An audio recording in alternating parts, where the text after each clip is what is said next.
राज्य सरकारने 62,000 शाळा बंद करण्याचा घेतलेला निर्णय त्वरित रद्द करावा। सरकारी कर्मचाऱ्यांची रिक्त असलेली 3 लाख पदे त्वरित भरण्यात यावीत। 55,000 शिक्षकांची भरती पहिल्या टप्प्यात करण्यात यावी।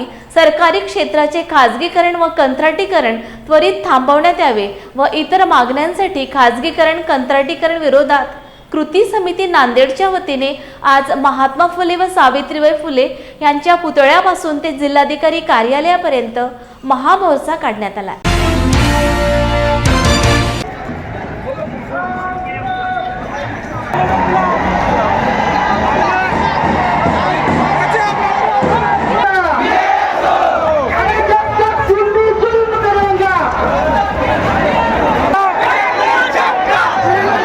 विद्यार्थी आहोत आणि विद्यार्थी हे शांततेने मोर्चा इथपर्यंत आणलेला आहे आणि यामध्ये विद्यार्थ्यांच्या प्रामाणिक मागण्या आहेत। सरकार सध्याला झोपेमध्ये असल्यासारखं वागायला लागले, गरिबांच्या लेकरांना नोकऱ्या भेटायला लागल्या, नोकऱ्यांचं खाजगीकरण सुरू केलंय। यांच्या पक्षाच्या किंवा कुठल्या पक्षाच्या कुठल्या माणसाच्या ह्या कंपन्या आहेत आम्हाला माहिती नाही, पण 11 महिन्याच्या नोकरीसाठी धडपड करत 4 वर्ष शिकणं तरी आम्हाला योग्य वाटत नाही। कारण का 4 वर्ष जीवाचा आटोपाटा करून सकाळी 5 वाजता उठून झोप येत असताना सुद्धा माझा बाप काहीतरी करत असेल, माझ्या माईला काहीतरी करून दाखवायचंय म्हणून आम्ही शिक्षण घेतो आणि याचं त्याने 11 महिन्यामध्ये कन्वर्ट केलेलं आहे। काही पुढे जाऊन सांगायचं झालं ना तर कंत्राटीकरण वेगळी गोष्ट झाली, पण झडपीच्या शाळेमध्ये गरिबाची लेकरं आजही शिकतात। त्या शाळेचा दर्जा वाढवण्याऐवजी त्या शाळा विकतात। म्हणजे यांचं म्हणणं काय आहे, गरिबांनी मरून जावं, गरिबांवरती अत्याचार पहिलं व्हायचे पण ते डोळ्यात देखावायचे, पण हे अत्याचार करतायत पण अत्याचाराची बाजू वेगळ्या पद्धतीने मांडतात की काय, असे प्रश्न विद्यार्थ्याला पडतात। आणि तसाच प्रश्न मला पडलेला आहे। आम्ही शांततेमध्ये इथे आलोय याचा अर्थ असा नाही की विद्यार्थी काहीच करत नाहीत। विद्यार्थ्यांच्या मनात आलं तर काहीही करू शकतात। स्वामी विवेकानंद म्हणतात की देशाचं भवितव्य हे युवकांच्या हातामध्ये आहे। जर युवक नाराज असेल तर या जगामध्ये काहीच शक्य नाही। मग यासाठी प्रत्येक विद्यार्थ्यांच्या योग्य पद्धतीने मागण्या पूर्ण झाल्या पाहिजे एवढंच म्हणणं। सरकारला कळकळीची विनंती आहे, याकडे लक्ष द्या आणि त्या वेगळंच चित्र पाहायला मिळेल। धन्यवाद। आणि कंत्राटीकरण कृती समिती संघर्ष कृती समिती नांदेडच्या वतीने हा मोर्चा काढण्यात आला होता। या मोर्चामध्ये असंख्य विद्यार्थी आणि विद्यार्थ्यांनी मोठ्या प्रमाणात सहभाग घेतला। हा मोर्चा काढण्याचा उद्देश म्हणजे सरकारने 62,000 शाळा बंद करण्याचा निर्णय घेतलेला आणि 15,000 शाळा दत्तक देण्याचा निर्णय घेतला आहे। तसेच 3 लाख सरकारी जे नोकऱ्या आहेत त्या त्यांनी बंद केलेल्या आहेत आणि शिवाय पोलीस भरती आतापर्यंत झालेली नाही आणि प्राध्यापक भरती झाली नाही। हे सर्व प्राध्यापक भरती, पोलीस भरती ही सुरळीत नियमानुसार करण्यात यावी आणि तसेच सरकारने काय केलेल्या सर्व नोकऱ्या ह्या कंत्राटी पद्धतीने केलेल्या आहेत आणि तसेच शाळा पण दत्तक देण्याचा सरकारने निर्णय घेतलेला आहे। शाळा दत्तक देणे म्हणजे गोरगरीब विद्यार्थ्यांना शिक्षणापासून वंचित ठेवून गुलामीकडे नेण्याचं कार्य हे सरकार करत आहे। तर आम्ही या सरकारच्या विरोधामध्ये हा मोर्चा काढलेला आहे आणि त्वरित हा निर्णय सरकारने रद्द करावा आणि मागे घ्यावा अशी आमच्या सर्व विद्यार्थ्यांची मागणी आहे। धन्यवाद। जय हिंद, जय महाराष्ट्र।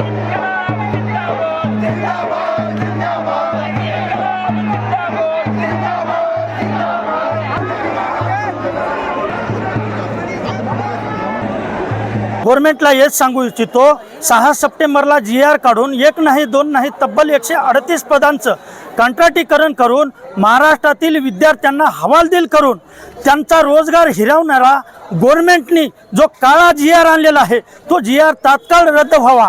अन्यथा आम्ही आज नांदेडमध्ये हजारोच्या संख्येनं उतरलो। हेच चेतावणी आहे। बाकी सगळं मुंबईवर आम्ही आझाद मैदानावर लाखोच्या संख्येनं उतरणार आहोत।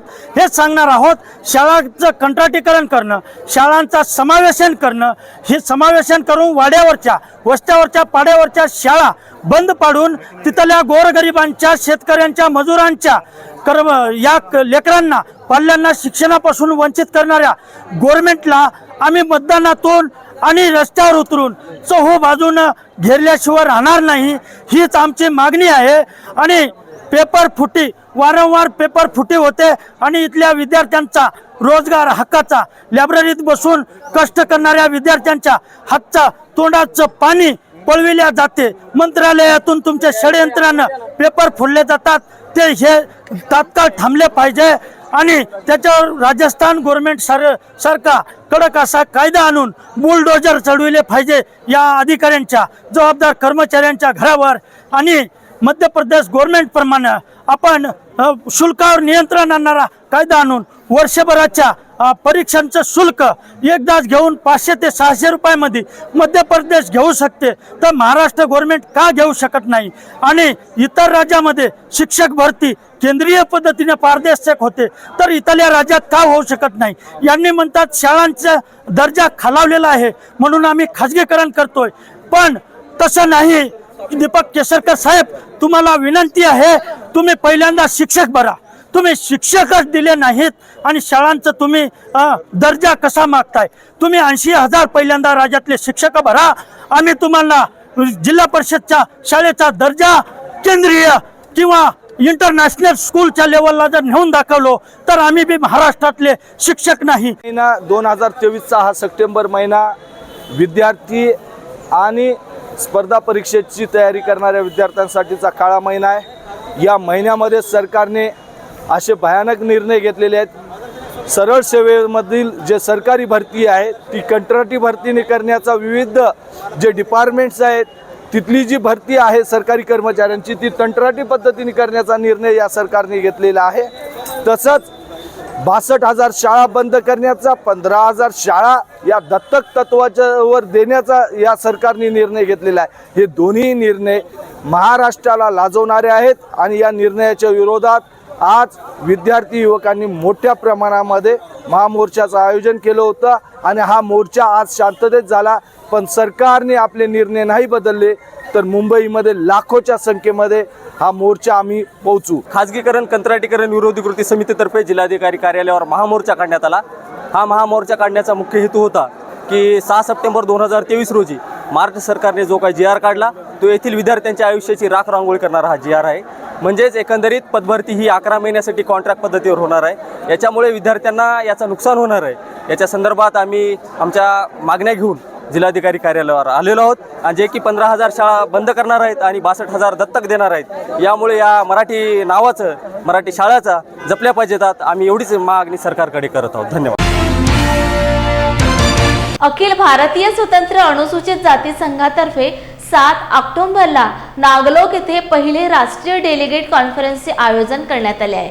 या कॉन्फरन्समध्ये खाजगी क्षेत्रात आरक्षण, अनुसूचित जाती जनजाती यांच्यावर देशात होणारे अन्याय, अत्याचार व शैक्षणिक क्षेत्रात बहुजनांना आरक्षण कसे देता येईल यावर मंथन करण्यात येणार आहे. या परिषदेचे उद्घाटन JV पवार, राधिका वेमुल्ला यांच्या प्रमुख उपस्थितीत होणार असल्याची माहिती संस्थेचे अध्यक्ष राहुल सोनपिंपळे यांनी आयोजित पत्रपरिषदेत दिली. तो मेरा नाम डॉक्टर राहुल सोनपिंपळे है. मैं अखिल भारतीय स्वतंत्र अनुसूचित जाति संघ उसका नेशनल प्रेसिडेंट हूँ. ये संगठन हमने बनाया हुआ है देश के अलग अलग कोने से जो शेड्यूल कास्ट समाज के एक्टिविस्ट और साथ ही साथ शेड्यूल कास्ट समाज के जो विचारवंत हैं इनको मिला के इस नए संगठन का निर्माण किया गया है, जिसका पहला नेशनल डेलीगेट कॉन्फ्रेंस नागलोक में हो रहा है कल 7 अक्टूबर को, जो सुबह 10 बजे से लेकर शाम के 5 बजे तक होगा. जिसके 2 मुख्य मुद्दे हैं. एक है रिजर्वेशन इन प्राइवेट सेक्टर और दूसरा मुद्दा है कि शेड्यूल कास्ट समाज के ऊपर जो जातीय अत्याचार अलग अलग राज्य और पूरे देश में हो रहे हैं उसके खिलाफ कैसे लड़ाई लड़ी जाए. साथ ही साथ 8 अक्टूबर को इंदौरा ग्राउंड में एक विशाल जनसभा का आयोजन किया गया है, जिसमें देश के अलग अलग कोने से लोग आ रहे हैं, महाराष्ट्र के अलग अलग कोने से लोग आ रहे हैं. और उस जनसभा का भी उद्देश्य यही है कि जो रिजर्वेशन इन प्राइवेट सेक्टर है शेड्यूल कास्ट समाज के लिए, क्योंकि जो संवैधानिक अधिकार है रिजर्वेशन का गवर्नमेंट सेक्टर में, उस गवर्नमेंट सेक्टर को पूरी तरीके से प्राइवेटाइज करने के बाद में शेड्यूल कास्ट समाज का रिजर्वेशन का जो अधिकार है एक तरीके से पूरा ख़त्म कर दिया गया है. तो हमारी ये डिमांड है कि जो प्राइवेट सेक्टर है उसमें शेड्यूल कास्ट समाज को रिजर्वेशन दिया जाए, सरकार इस चीज़ को सुनिश्चित करे. साथ ही साथ जो जातीय अत्याचार शेड्यूल कास्ट समाज पर हो रहे हैं, जो भयानक स्थिति शेड्यूल कास्ट जो बनी हुई इस देश के अंदर, उसको जल्दी से जल्दी रोका जाए और सरकार के सामने अपनी आवाज़ बुलंद करते हुए जो 8 तारीख का विशाल जनसभा का हमने आयोजन किया गया है.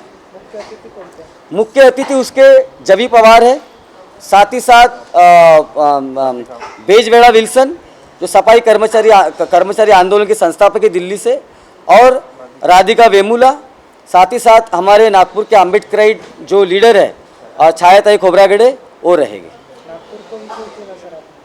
क्योंकि नागपुर जो है वो आम्बेडकराइट मूवमेंट का और आम्बेडकराइट मूवमेंट के साथ साथ इस देश के दबे कुचले समाज का जो मूवमेंट है, हिस्टोरिकली नागपुर से उसकी शुरुआत हुई है। अगर आप शेड्यूल कास्ट फेडरेशन का अगर इतिहास देखते हैं, उसकी भी शुरुआत नागपुर से हुई थी और इसीलिए शेड्यूल कास्ट के समाज का नया मूवमेंट शुरू हो रहा है, इसकी भी शुरुआत हम नागपुर से कर रहे हैं।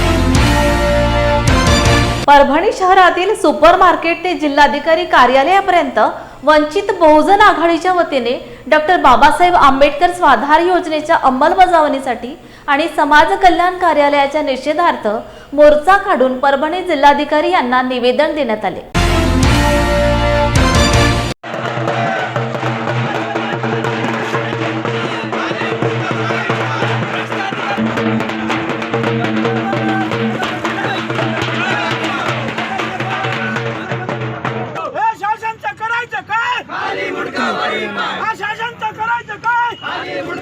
आज परभणी शहरामध्ये ज्या विद्यार्थ्यांना अपात्र केले त्याबद्दल समाज कल्याणला तालाठोको आंदोलन आयोजित केले होते, पण काही मध्यस्थी करून पोलीस प्रशासन असो या जिल्हाधिकारी असो या मोंढा पोलीस स्टेशन मार्फत असो आज आंदोलनाची दिशा बदलून आज परभणी शहरातल्या अपर जिल्हाधिकाऱ्याला युवक वंचित बहुजन आघाडीच्या वतीने निवेदन देण्यात आलेलं आहे। अपर जिल्हा अधिकारी यांनी आम्हाला आश्वासन दिलं आहे की 15 दिवसामध्ये जे अपात्र विद्यार्थी आहेत त्यांना अपात्र करू असं आश्वासन दिलं आहे। 15 दिवसामध्ये जर आम्हाला प्रशासनाने हे अपात्र विद्यार्थ्याला पात्र नाही केलं तर युवक वंचित बहुजन आघाडीच्या वतीने समाज कल्याणला कोणाही प्रशासनाला न सांगता युवक वंचित बहुजन आघाडी समाज कल्याणला टाला ठोकल्याशिवाय शांत बसणार नाही। हुआ बहू? माँ, पाइल्स की बहुत तकलीफ हो रही है। तो तुम गुदरोग सर्जन के पास क्यों नहीं गई? देखो, जैसे हार्ट के लिए हार्ट स्पेशलिस्ट, ब्रेन के लिए ब्रेन स्पेशलिस्ट, तो पाइल्स के लिए पाइल स्पेशलिस्ट क्यों नहीं? स्त्री हो या पुरुष, टॉयलेट में तकलीफ केवल पाइल्स ही नहीं और भी कई प्रकार के गुदरोग तथा कैंसर भी हो सकता है, इसीलिए इसकी प्रत्यक्ष जांच जरूरी है। ठीक है माँ, पर जांच के लिए हम जाएंगे कहाँ? वही काले आयुर्वेदिक पाइल्स हॉस्पिटल में। लेकिन माँ, प्रेगनेंसी में पाइल्स की दवाइयाँ? प्रेगनेंसी में आयुर्वेदिक दवाइयाँ सुरक्षित होती है। जनहित में जारी काले आयुर्वेदिक पाइल्स हॉस्पिटल, औषधि चिकित्सा तथा सर्जरी ट्रीटमेंट उपलब्ध। हमारा पता उमरेड रोड, दिघौरी बस स्टॉप के पास, नागपुर। अधिक जानकारी के लिए वेबसाइट पर जाएं kalepailshospital.com। शिवसेनेची युवा सेना प्रमुख आदित्य ठाकरे यांच्या विरोधात बोलताना मंत्री हसन मुश्रीफ व खासदार संजय मंडलिक यांनी भान ठेवून बोलावं, अन्यथा शिवसेना आपल्या स्टाईलने उत्तर देईल असा इशारा शिवसेना ठाकरे गटाचे जिल्हा प्रमुख संजय पवार, सहसंपर्क प्रमुख विजय देवणे, शहराध्यक्ष रवी किरण इंगवले यांनी पत्रकार बैठकीत दिला। शिवाजी महाराजांनी अफजल खानच्या वधाच्या वेळी जी वागणुकी वापरली त्या संदर्भ महाराष्ट्र राज्य सरकारनं ती वागणुकी आणायचा असा एक निर्णय घेतला। याबद्दल आदित्य ठाकरे साहेबांनी याबद्दल राज्य सरकारनं इतिहास तपासून पाहावा अशा पद्धतीचं मत व्यक्त केल्यानंतर माननीय नामदार हसन मुश्रीफ आणि खासदार संजय मंडलिक यांनी आदित्य ठाकरे साहेबांच्यावर वक्तव्य केलं। शिवसेना आदित्य ठाकरे साहेबांच्यावर केलेलं वक्तव्य कदापि सहन करणार नाहीये। लंडनहून वाघ नक्की आणणार असे एका भाजपच्या ज्येष्ठ नेत्यानं सांगितलं। वाघ नक्की आणल्यानंतर आम्ही कायमचं स्वागतच करेन, परंतु वाघ नक्की ती खरी आहेत का खोटी आहेत ही इतिहास तज्ञांकडून माहिती घेऊन त्यांचा दाखला घेऊन ते आणली तर बरोबर असं आमचं मत आहे आणि आमच्या सगळ्या नेते मंडळाचं ते मत आहे। परंतु वृक्ष लागवड, शतकोटी वृक्ष लागवड, 1 कोटी झाडं लावणार हे असे सांगणारे जर सांगत असतील तर ते किती त्यात तथ्य आहे आणि खरं काय खोटं काय हे पण तपासायला ना। झाडं लागली ना कुठं हिरवळ दिसली ना पाऊस वेळ झाला हे सगळ्या देशाला माहिती आहे, राज्याला सगळ्यांना माहिती आहे। वाघ नख्यावरनं कोल्हापुरात एक जबाबदार मंत्री आणि जबाबदार खासदार जेव्हा आदित्यसाहेब टीका करतात तर टीका करण्यावर त्याची योग्यता नाही असं माझं स्पष्ट मत आहे। त्यांचं ज्ञान यांचं ज्ञान जर बघितलं तर फार मोठी तफावत आहे आणि ह्या ज्या मडेने ज्या खासदारांनी आधी त्यावर टीका केली त्यांना मी विचारू शकतो मी त्यांना, कारण आम्ही त्याला पुरावे आहेत, आम्हाला माहिती आहे ते की किती त्यांची घालमेल होती, उमेदवारांनी किती फिरा मारल्या मातोश्रीवर, आणि त्यात आदित्य ठाकरे तुम्ही टीका करताय का? मुस्लिम साहेबांसुद्धा माझा सवाल आहे, तुम्हाला आम्ही खरोखर मानत होतो एक चांगले कार्यकर्ते, एक चांगले मंत्री, एक सक्षम मंत्री म्हणून, तुम्ही तिकडे गेला तेवढ्यात तुमच्यात बदल होईल असं आम्हाला वाटलं नव्हतं. तुम्ही सुद्धा आदित्य साहेबांवर टीका करायला लागलेला आहे. पण दोघांना एकच सांगायची माझी इच्छा आहे की भविष्यामध्ये होणार लोकसभा विधानसभामध्ये हीच वागणुके जी आदित्यवर टीका केली, तुम्ही शिवसेनेवर टीका केली, हीच वागणुके परफेक्ट कार्यक्रम या लोकसभेला आणि विधानसभेला तुमचा करतील ह्यात माझ्या मनात कुठलीही शंका नाहीये. बरं, आपण आता एवढ्या वर्ष खासदार आहात, एवढ्या वर्ष तुम्ही मंत्री आहात, छत्रपती शिवाजीवर एवढं तुमचं प्रेम आहे ना, असायलाच पाहिजे. किती गड कल्याणासाठी तुम्ही निधी दिला, कुठलाही एक तरी गड केला दत्तक घेतला का हो तुम्ही? तुम्ही फक्त कागद मर्यादित न राहता तुम्ही देशभरात, राज्यभरातले किंवा जिल्ह्यामध्ये एकादशी पन्हाळगडासाठी किंवा पारगडसाठी कुठल्या तरी गडासाठी आपण एक मोठा निधी दिला आणि छत्रपती शिवरायांसाठी आपण काहीतरी केलं, हे सांगू शकाल का तुम्ही? जे ती इतिहास संशोधक जे कोण आहे त्यांचा विषय खरा असेल खोटा असेल आम्हाला कोणाला माहिती नाही, पण वाघ नकाच्या विषयी वाघाचं कातडा अंगावर पांघरून घेऊन गेलेली जी पळालेली दोघं आहे, हिने आम्हाला वाघाची भूमिका शिकवली असं माझं मत. वाघ नकाला आमचा विरोध अजिबात नाही. बरोबर, आम्ही 100% शिवसेनेची सर्व पदाधिकारी, अखंड शिवसेना, महाराष्ट्रातली शिवसेना वाघ नकाचं स्वागतच करते. ते डुप्लिकेट असो ओरिजिनल असो आम्हाला माहित नाही, परमेश्वराला ते माहिती, त्यात आम्ही काही एवढं तज्ञ माणसं नाही. पण इथल्या लोकांनी वाघ नकावर स्टेटमेंट करण्याची योग्यतेचे आहेत का? संजय म्हणले की योग्यतेचे आहेत का? तुम्ही सर्कशीतलं वाघ आहे, ही सर्कशीतलं वाघ आहे, ती जी बोलायला लागली त्यांनी सर्कशीतली वाघ आहे, त्यांना नख पण नाही आणि दात पण नाही. अशा लोकांनी खरोखर वाघासारखं कसं जगावं हे ज्या ठाकरे कुटुंबाने शिकवले महाराष्ट्र राज्याला, त्यांच्यावर टीका करण्याचा अधिकार ना संजय मंडलिकांना ना अन्य गुन्हाला आहे. नांदेड सरकारी इस्पितळातील मृत्यूचे थैमान सुरूच असून आरोग्यमंत्री तानाजी सावंत यांना त्वरित बडतर्फ करा, तपासाविना कुणाही निरपराध कर्मचाऱ्यांवर कारवाई करू नका, मृत्युमुखी पडलेल्यांच्या वारसदारांना प्रत्येकी 10 लाखांची मदत देण्यात यावी आदी मागण्यांचे निवेदन प्रागतिक पक्षाच्या वतीने नांदेडच्या जिल्हाधिकाऱ्यांमार्फत राज्याचे राज्यपाल व मुख्यमंत्री यांच्या नावे देण्यात आले.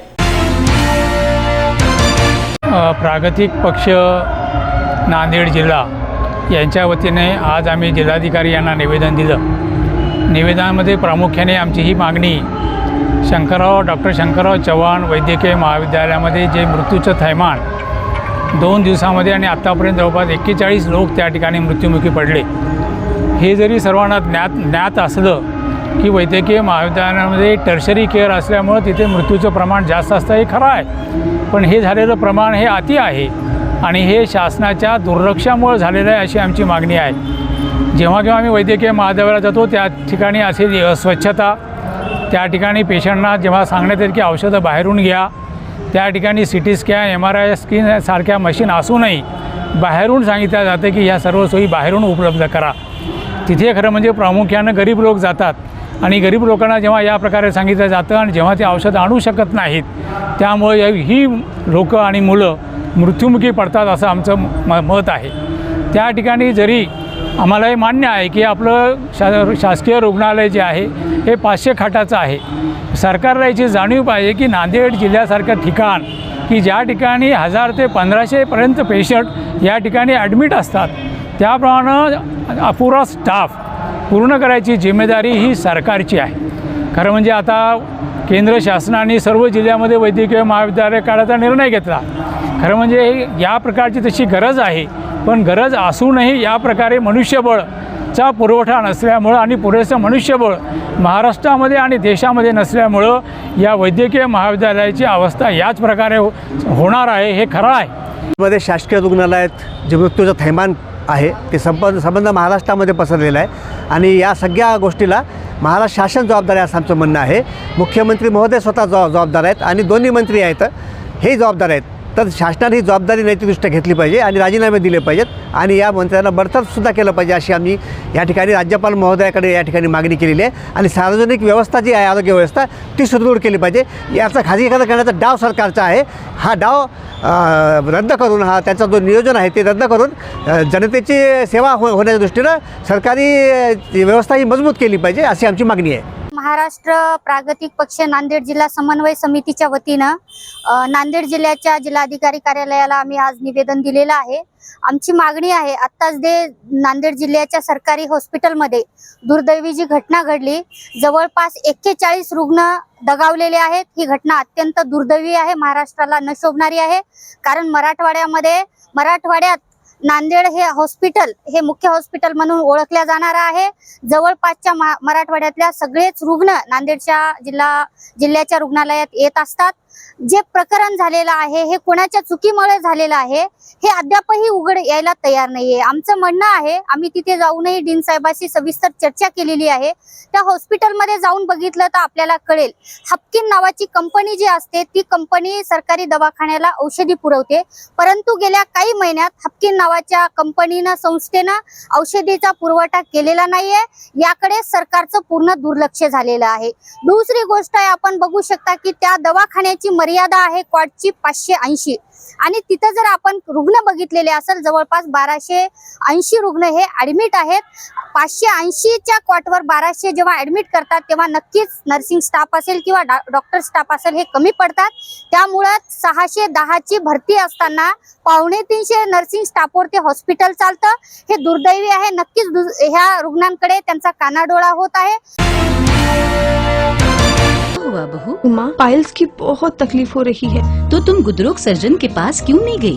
देखो, जैसे हार्ट के लिए हार्ट स्पेशलिस्ट, ब्रेन के लिए ब्रेन स्पेशलिस्ट, तो पाइल्स के लिए पाइल्स स्पेशलिस्ट क्यों नहीं? स्त्री हो या पुरुष, टॉयलेट में तकलीफ केवल पाइल्स ही नहीं और भी कई प्रकार के गुदरोग तथा कैंसर भी हो सकता है। इसीलिए इसकी प्रत्यक्ष जांच जरूरी है। ठीक है माँ, पर जांच के लिए हम जाएंगे कहाँ? वही काले आयुर्वेदिक पाइल्स हॉस्पिटल में। लेकिन माँ, प्रेगनेंसी में पाइल्स की दवाइयाँ? प्रेगनेंसी में आयुर्वेदिक दवाइयाँ सुरक्षित होती है। जनहित में जारी काले आयुर्वेदिक पाइल्स हॉस्पिटल, औषधि चिकित्सा तथा सर्जरी ट्रीटमेंट उपलब्ध। हमारा पता उमरेड रोड दिघौरी बस स्टॉप के पास नागपुर। अधिक जानकारी के लिए वेबसाइट पर जाएं kalepailshospital.com। छत्रपती संभाजीनगर पॅरालिम्पिक असोसिएशनच्या वतीने दिव्यांग खेळाडूंचा सत्कार करण्यात आला। तसेच पॅरालिम्पिक संघटनेच्या वतीने दिव्यांग खेळाडूंच्या वृद्धिंगतेसाठी कार्यरत प्राचार्य भावना गाडे व स्मिता पटारे यांची चीफ डेव्हलपमेंट ऑफिसर पदी निवड करून नियुक्तीपत्र देण्यात आले। छत्रपती संभाजीनगर पॅराऑलिम्पिक असोसिएशनच्या वतीने आज डॉक्टर बाबासाहेब आंबेडकर स्मारक समिती संचलित नागसेन माध्यमिक व उच्च माध्यमिक विद्यालय संस्थापक अध्यक्ष गंगाधरजी गाडे साहेब यांच्या या संस्थेमध्ये असोसिएशनच्या वतीने आज दिव्यांग खेळाडूंचा सत्कार समारोह आयोजित करण्यात आला। छत्रपती संभाजीनगर पॅराऑलिम्पिक असोसिएशन ही गेल्या कित्येक वर्षांपासून दिव्यांग खेळाडूंनी आपल्या स्वतःच्या पायावर उभे व्हावं आणि समाजामध्ये एक प्रतिष्ठित स्वतःचं नाव उभं करावं या उद्देशाने कार्यरत आहे। आणि या संस्थेने आज आर्थिकदृष्ट्या दुर्बल घटकातील दिव्यांग खेळाडूंसाठी शिष्यवृत्ती योजना आज त्यांनी जाहीर केलेली आहे आणि या अंतर्गत विद्यार्थ्यांना खेळाडूंना त्यांनी शिष्यवृत्ती आज इथे प्रदान केलेली आहे। त्याचप्रमाणे येणाऱ्या काळांमध्ये राष्ट्रीय आणि आंतरराष्ट्रीय स्तरावरील ज्या स्पर्धा होतील या स्पर्धेमध्ये दिव्यांग खेळाडूंसाठी विविध योजना असोसिएशनच्या वतीने इथे राबवण्यात येणार आहे।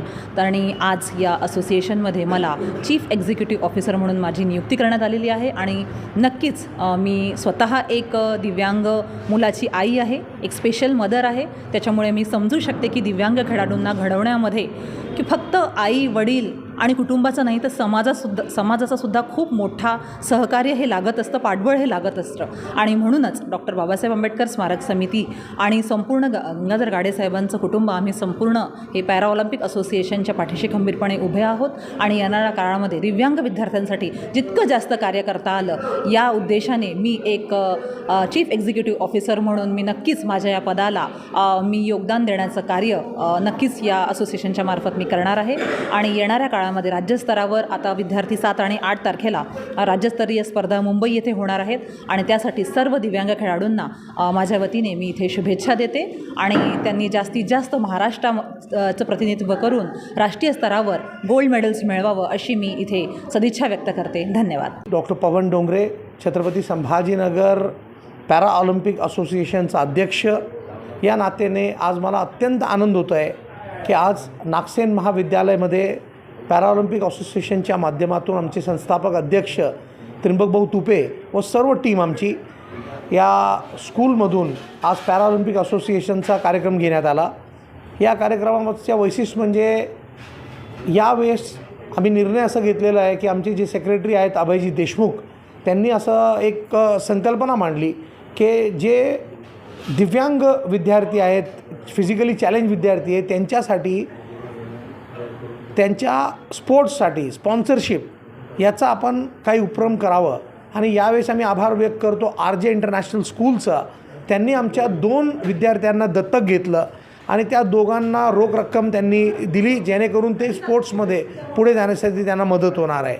आम्ही असंच उपक्रम कंटिन्यू राबवणार आहोत आणि त्यासोबत ऑलिम्पिक्समध्ये आपल्या शहराचे मुलं मेडल्स आणतात, गोल्ड मेडल आणतात. जसं आमचे संघटनाच्या माध्यमातून दिव्यांग याच्यामध्ये ज्यांना सर्टिफिकेट भेटलं आणि आज ते कलेक्टर ऑफिसमध्ये कार्यरत आहे, देवीदास जिटे यांना ब्रॉन्झ मेडल भेटलेलं आहे. काही मुली आहेत त्यांना मेडल्स प्राप्त झालेले आहे. तर आम्हाला अभिमान आहे की आमचे खेळाडू या शहरातले मुलं तयार होत आहे. याच्यामध्ये स्पोर्ट्सच्या माध्यमातून जी मंडळी समोर येत आहे, आम्ही छत्रपती संभाजीनगर पॅराऑलिम्पिक असोसिएशनच्या माध्यमातून त्यांना सर्वांना आभार व्यक्त करतो आणि आपल्या विद्यार्थ्यांसाठी, आपल्या दिव्यांग विद्यार्थ्यांसाठी जे काही चांगली फॅसिलिटी आपण करू शकतो त्याची आम्ही सर्वांनी मिळून आम्ही त्याला समर्थ करून पूर्ण करणार आहे याची आपल्याला ग्वाही देतो. धन्यवाद. कोल्हापुरात संगणक माहिती तंत्रज्ञान उद्योगांची वाढ व्हावी, स्थानिक युवकांना रोजगार मिळावा यासाठी कोल्हापुरातील शेंडा पार्क येथील IT पार्कसाठी महात्मा फुले कृषी विद्यापीठाची 30 हेक्टर जागा उपलब्ध करून द्यावी आणि जागेच्या बदल्यात कृषी विद्यापीठास त्यांच्या विविध प्रकल्पांसाठी शहरालगतची 50 हेक्टर जागा द्यावी असे निर्देश उपमुख्यमंत्री अजित पवार यांनी दिले. अजित पवार यांच्या अध्यक्षतेखाली मंत्रालयात शेंडा पार्क परिसरात IT पार्क उभारण्यासाठी जागा उपलब्ध करून देण्याबाबत बैठक झाली. बैठकीत पालकमंत्री हसन मुश्रीफ, कृषी मंत्री धनंजय मुंडे, शिक्षण मंत्री दीपक केसरकर, आमदार ऋतुराज पाटील, आमदार श्रीमती जयश्री जाधव आदी मान्यवर उपस्थित होते. उपमुख्यमंत्री पवार म्हणाले की कोल्हापूरची वाढती लोकसंख्या आणि शहरीकरणाचा वेग लक्षात घेता विद्यार्थ्यांना प्रशिक्षणाचा आणि तरुणांना रोजगाराच्या संधी उपलब्ध करून द्याव्यात. सर्वपक्षीय संघटनांच्या वतीने परभणी जिल्हाधिकारी यांना निवेदन देण्यात आले. निवेदनात असं नमूद करण्यात आले की नांदेड येथील डॉक्टर शंकरराव चव्हाण वैद्यकीय महाविद्यालयाचे अधिष्ठाता डॉक्टर श्यामराव रामजी वाकोडे यांना जाणीवपूर्वक दिलेल्या अवमानास्पद वागणुकीबद्दल खासदार हेमंत पाटील यांना तात्काळ अटक करावी. महाविद्यालयास भेट देतेवेळी पाटील यांनी अधिष्ठाता वाकोडे यांना अवमानास्पद पद्धतीची वागणूक दिली आहे. त्यामुळे खासदार हेमंत पाटील यांना पोलीस प्रशासनाने तात्काळ अटक करावी अशी मागणी सर्वपक्षीय संघटनांच्या वतीने करण्यात आली आहे. नांदेडमध्ये एका वरिष्ठ मागासवर्गीय अधिकाऱ्यावर जो हिंगोलीचे हेमंत पाटील माजुरी खासदार यांनी जो म्हणजे वेगळ्या पद्धतीने त्यांना वागणूक दिली, त्यांना संडास साफ करायला लावला आणि उद्धटपणाची वर्तणूक त्यांच्यासोबत केली. याकरिता आम्ही सर्वपक्षीय निवेदन देऊन त्यांच्यावर गुन्हे दाखल झाले त्यांना त्वरित अटक करावी. त्याचप्रमाणे हे नुसता गुन्हे दाखल होऊन चालणार नाही तर त्यांची खासदारकी सुद्धा रद्द करावी अशा पद्धतीचं निवेदन आम्ही जिल्हाधिकारी यांना सर्वपक्षीय पक्षाच्या वतीने या ठिकाणी दिलेलं आहे. मी राज्य संघटक RPI आठवले गटाचा राज्य संघटक असून माझ्यासोबत प्राध्यापक अरुणकुमार लेमाडे आणि सर्व पक्षाचे पदाधिकारी सोबत आहेत. जय भीम इंडियाच्या बातमीपत्रात तुर्तास इथेच थांबूया. परत भेटूया नव्या घडामोडी घेऊन. जय भीम.